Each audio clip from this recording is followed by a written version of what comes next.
Hi hello friends, welcome to my channel S R fitness and motivations. ఈరోజు మనం leg workout చేస్తున్నాము. Leg workout అనే కాదు, ఏ వర్కౌట్ అయినా కూడా వార్మప్ చేయండి, వర్కౌట్ చేయరాదు. చాలామంది లెగ్ వర్కౌట్ అంటేనే వారానికి ఒక్కసారి చేయాలన్నా కూడా చాలా చాలా ఇబ్బందిగా, అన్కంఫర్ట్గా ఫీల్ అవుతుంటారు. అలా చేయకండి. లెగ్ వర్కౌట్ అనేది బాడీలో మనం టోటల్ బాడీలో ఉన్న అన్ని మజిల్లో కల్లా లెగ్స్ అనేటివి చాలా పెద్ద పెద్ద మజిల్స్ ఉంటాయి నీ లోయర్ బాడీ మొత్తం మీద. కాబట్టి లెగ్ వర్కౌట్ అనేది స్కిప్ చేయకుండా every week once or twice compulsory చేయాల్సిన వర్కౌట్స్ లెగ్ వర్కౌట్. మొన్న ఒకరు కామెంట్ పెట్టారు, 2 grams పర్ బాడీ వెయిట్ ఎలా డైజెస్ట్ అవుతుంది అనేసి.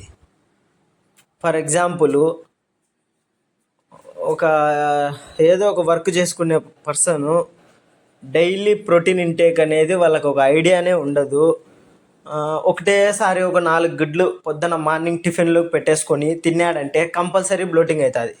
కంపల్సరీ ఎంతవరకు? ఒక 10 days వరకు అంతే. దాని తర్వాత నీ బాడీ అనేది ఆ ఎగ్లో ఉండే ప్రోటీన్ని డైజెస్ట్ చేసుకోవడము, ఇంకొకటి దాన్ని బ్రేక్ చేసి నీ మజిల్స్కి అందేయడము, నీ బాడీ దాన్ని రెడీ చేసుకుంటుందన్నమాట. కాబట్టి ఏదైనా ఫస్ట్ రోజే రావాలి, అంతా మనకు వచ్చేయాలి అని అనుకోకూడదు. ఏదైనా అది వర్కౌట్ అయినా డైట్ అయినా చిన్న చిన్నగా మెల్లిమెల్లిగా చేసుకుంటూ వెళ్ళిపోతేనే మీకు రిజల్ట్ అనేది నిదానంగా వస్తుంది. తొందరపడితే ఏది రాదు. ఇది ఫిట్నెస్ అనేది మీ లైఫ్లో ఒక భాగంగా మెయింటైన్ చేసుకుంటేనే ప్రోటీన్ ఇంటేక్తో పాటు మీ ఫైబరు, కార్బ్స్, న్యూట్రియంట్స్ అన్నీ బ్యాలెన్స్డ్గా తీసుకుంటేనే మజిల్ గ్రోత్ ఎక్కువ ఉంటుంది.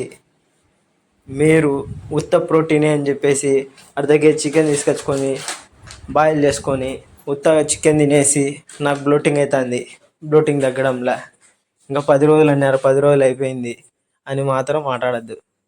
బ్లోటింగ్ తగ్గడానికి నువ్వు ఫైబర్ కూడా నీ ఫుడ్లో యాడ్ చేసుకుంటేనే బ్లోటింగ్ అనేది తగ్గుతుంది.